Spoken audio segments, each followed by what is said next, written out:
Hello everyone, this is Abhinandan here. I am going to present my topic, which is wildfire detection using satellite images. So here is the contents, the topics that I am going to cover in this presentation. So if we are working with satellite images, we must know how the images are captured. The process is called remote sensing. So now the question is, what is remote sensing? Remote sensing is the process of detecting and monitoring the physical characteristic of the Earth's surface from a distance. But how to do that? It measures reflected and emitted radiation, typically from satellite. Special cameras which are attached to the satellite collect remotely sensed images, that is, images taken from a distance. These images in turn help researchers to sense things about the Earth. So, how the satellite or these cameras capture those images? What is the mechanism behind it? The mechanism involves the EM energy or electromagnetic energy, which is produced by the vibration of charged particles, travels in the form of waves through the atmosphere and the vacuum of space. These waves have different wavelengths and frequencies. A shorter wavelength means a higher frequency. For example, like radio, microwave, and infrared wave have a longer wavelength, while some others like ultraviolet, X-rays, and gamma rays have a much shorter wavelength. Now, visible light sit in the middle of the range of long to shorter wave radiation. Instrumentation is needed to detect all other forms of electromagnetic energy. With the help of different satellites, we utilize the full range of spectrum to explore and understand processes occurring here on our Earth and other planetary bodies. Here is a picture depicting spectral signatures of different Earth features like dry soil, wet soil, vegetation, and all. So now we are going to discuss about the uses of satellite imagery. Satellite imagery can be used for many purposes. Among those, some specific uses are listed here. Those are large forest fires can be mapped from space, tracking clouds to help predict the weather or watching erupting volcanoes, tracking the growth of a city and changes in farmland or forest over several years or decades, discovery and mapping of the rough topography of the ocean floor. Now, all these things can be done using satellite imagery. So now the question is what is the thing that is wildfire we are talking about? What is it? A wildfire can be described as an uncontrollable fire that is spreading across the wildland, forests, grassland, etc. Wildfires have a huge impact on our civilization. Like it affects humans, animals, our nature, and economy also. Wildfire is also the major cause of greenhouse gas emission. The, there are many reasons behind wildfire, like agricultural burning and all. Here is a picture from Deccan Chronicle of the Uttarakhand wildfire last year. Now, why we are interested to detect wildfire? Because our beloved Mother Earth has witnessed a lot of wildfires over the last decade. These wildfires affected humans and environment in a destructive manner across the globe. So to deal with the wildfire detection is very essential,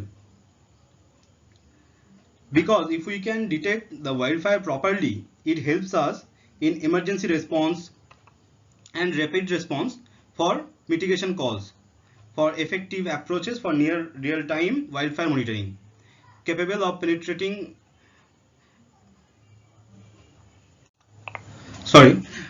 to detect the wildfire nowadays.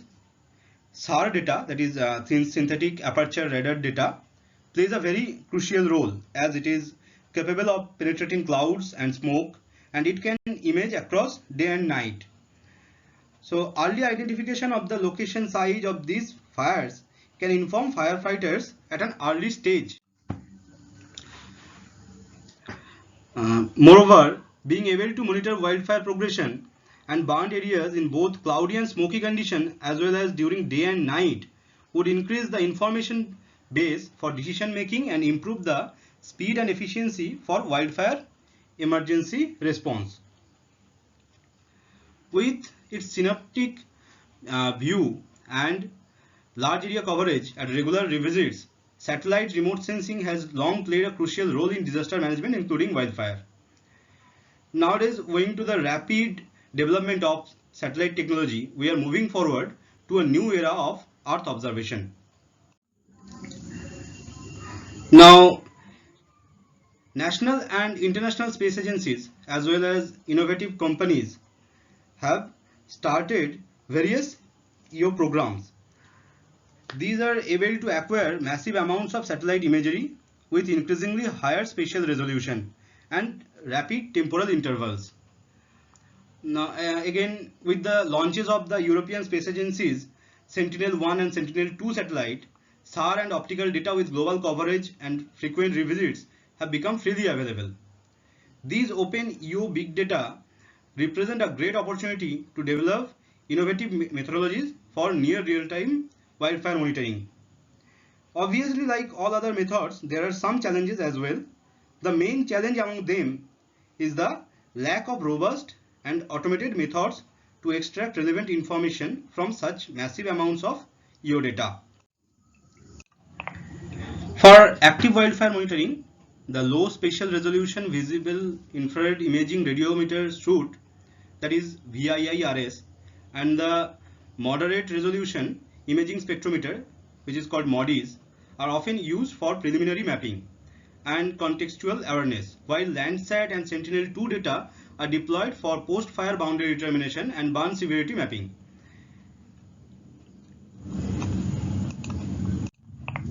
But optical images at critical time frame are often unavailable due to frequent cloud cover in the tropical and boreal regions. As an active sensing technology, not relying on solar radiation, SAR is capable of penetrating clouds and smoke as well as imaging day and night.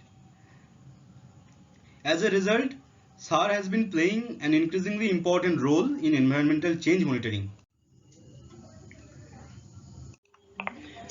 Past studies shows that SAR data at AX, C and L bands in different polarizations for burnt area mapping and burn severity estimation have worked very well actually. So as a result of the partial or complete removal of forest canopy, changes in the soil moisture have a significant effect on SAR backscatter. C-band SAR backscatter from the fire skirts were observed to 3 to 6 decibel higher than the adjacent unburned forest when the soil was wet. Similar backscatter behavior caused by soil moisture changes were also observed in fire disturbed forests in the various environmental conditions around the world. For example, like Australia, Canada, Indonesia, the Mediterranean, Siberia, etc. Now, there is an obvious change in VH backscatter from the burnt area dominated by forests, thus permitting the delineation of the fire affected areas. However, the detection of the burnt areas for grass and non-forest vegetation is more complex. C-band SAR backscatter of burnt grass is similar to that of dry grass, so it is a problem. It is problematic actually. So the main challenges of using SAR for detecting burnt areas and mapping fire scars are related to the complex interactions of SAR system parameters, including frequency, polarization, incidence angles, and loop direction, and other land surface parameters also, like geometric properties, which include type and structure, surface roughness, geometry and topography, etc. and dielectric properties, which is surface moisture, as well as environmental conditions also, which includes rain, dew, wind, etc. So wildfires burn vegetation results in changes in the SAR backscatter intensity that can be identified with change detection. The change detection has been used successfully in many diverse applications like monitoring environmental changes, land use or land cover dynamics, deforestation, disaster damage and urbanization. Various change detection techniques have been developed. However, most of these methods and algorithms were developed considering the availability of a few or just two images, that is pre and post event, that can be used to detect the changes. Now, change detection remains a challenging task using SAR data due to complexity of wildfire affected forest environment. Some of the common issues of change detection, however, could be resolved by exploiting the high temporal resolution of Sentinel-1 time series using the highly redundant information following the big data paradigm. The idea is to exploit the temporal fluctuations of the remotely sensed measurements to improve the confusion between burnt areas and other changes. So now for validation, burnt areas were automatic extracted using pre-fire and post-fire normalization burn ratio, that is NBR, and their difference denoted as DNBR using equations which is given below. That is NBR equals to NIR minus SWIR by NIR plus SWIR, and DNBR here, that is NBR pre-fire minus NBR post-fire, where NIR means near infrared spectra and SWIR is a shortwave infrared spectra. So here from the below figure we can see the healthy vegetation shows high reflectance and burnt areas show low reflectance in the NIR, and it is the opposite in the SWIR.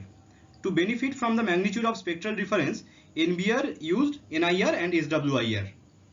Here is the comparison we are seeing.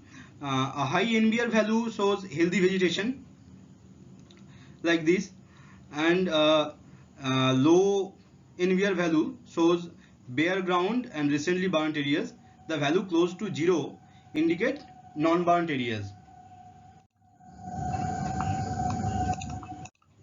As one of the fastest growing trends in big data analytics, deep learning is proving to be a very effective technique for large scale image recognition and semantic security.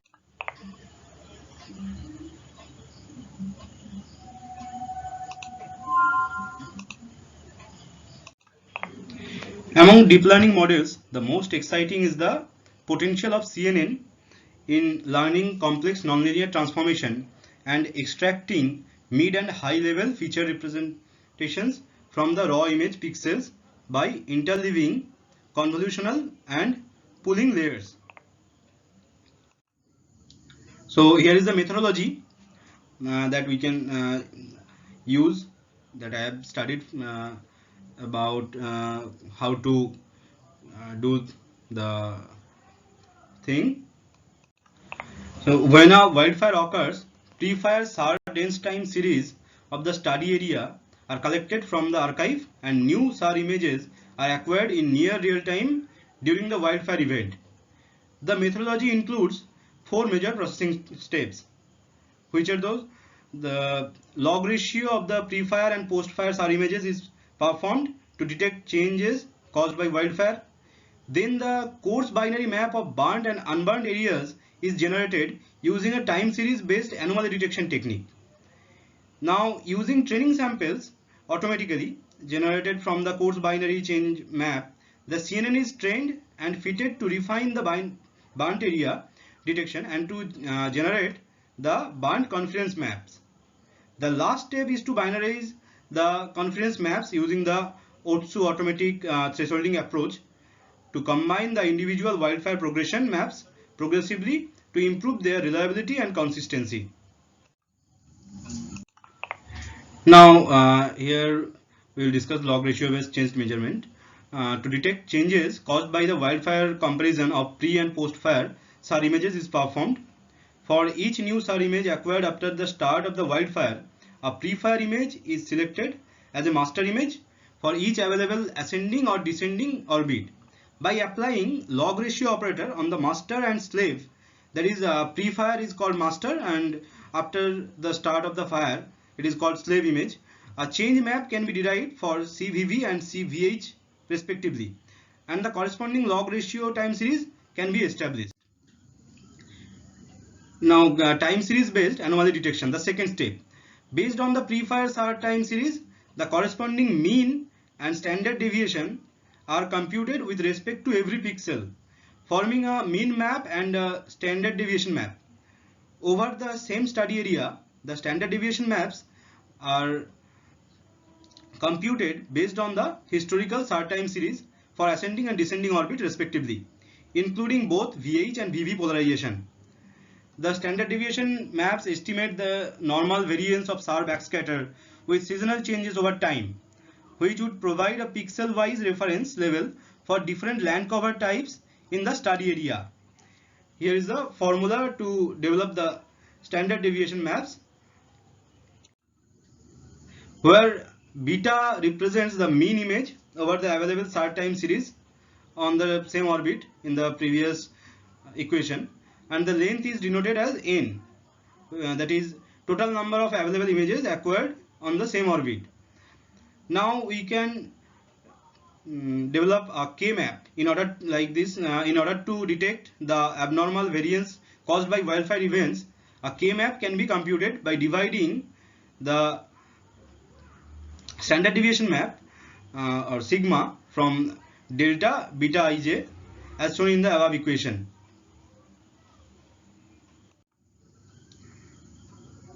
The K-map Ik estimates the times that delta Bij is larger than the corresponding sigma for each pixel in the study area.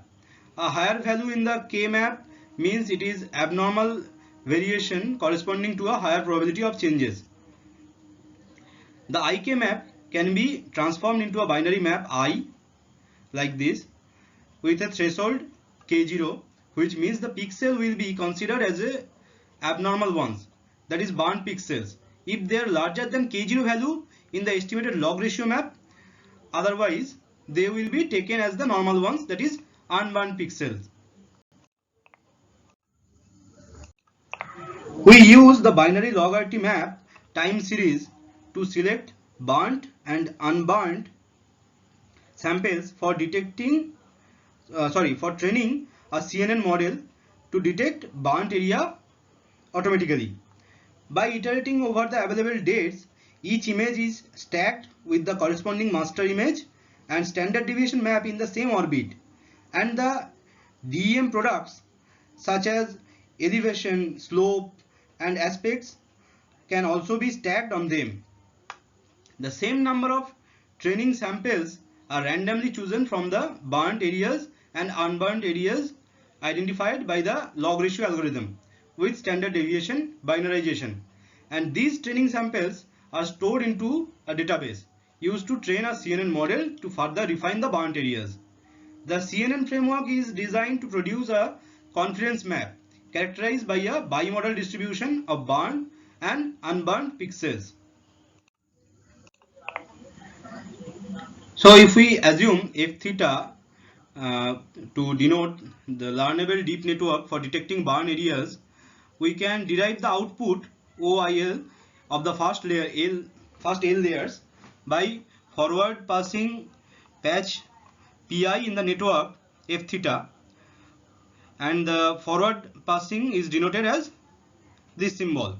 So here is the equation for this, where FL theta, that is this one, denotes the first L layers of f theta, and theta collects the weights and bias of FL theta. L is 0 to L, L can range from 0 to L. Especially the input layers is taken as layer 0 and OI0 equals to Pi.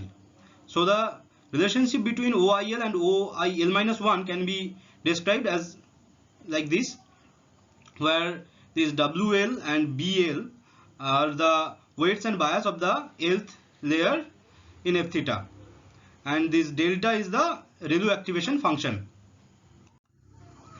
With randomly sampled data, PIYI, CNN based nonlinear change indicator F theta can be learned for highlighting the band areas based on the SAR data. The predicted band confidence vector YI can be derived by squeezing this equation, that is YL equals to PI and some operation on F theta. Therefore, the loss function can be formulated as like this: L theta. We know we usually denote the loss function by L theta, and this equation including the regularization term, that is lambda, where n is the number of training samples, theta is the learnable network parameter over all layers including weights and bias, and lambda controls the weight decay rate. Once trained, the corresponding band confidence map can be obtained, which can be used to update the binary logarithmic time series for next training. The output of the CNN refinement are CNN band configuration maps, where the pixel values are ranging from 0 to 1, and they are proportional to the probability that each pixel represent a band area, that is 0 for unburned and 1 for burned. The main advantage of using the proposed CNN network is that the differences in terms of backscatter variation between burnt and unburnt pixels are represented by a clear bimodal distribution with respect to unimodal distribution of the log ratio based results, which is scaled to 0 to 1 by dividing the maximum. Consequently, the CNN band configuration maps are easy to be binarized using the Otsu automatic thresholding technique, which we told earlier also. So to conclude this, we can say that to produce more reliable and consistent fire progression maps, the binary wildfire progression maps at different stages can be combined using two different methods. Which are those? The first method is for near real-time wildfire progression monitoring, and it simply combines the new wildfire progression map with the previous ones to generate the latest burnt area map. This method does not use the later burnt map to improve the results of the previous ones. So the next one, the second method, is a post-processing step that uses all the generated binary maps to update the fire progression maps, exploiting the available multitemporal information. So this method reduces the noise using a Gaussian temporal filtering of the production burnt map time series, and it can be used to obtain more reliable delineation of the fire progression for post-fire analysis. So here is the pre and post wildfire satellite image, that is RGB image. I have taken this from the website. The image is available on the internet. It is the pre-fire satellite image and it is the post-fire satellite image. It is clearly visible here. So these are the reference I used for this presentation. These two papers and the website from where the previous picture also taken. So thank you everyone.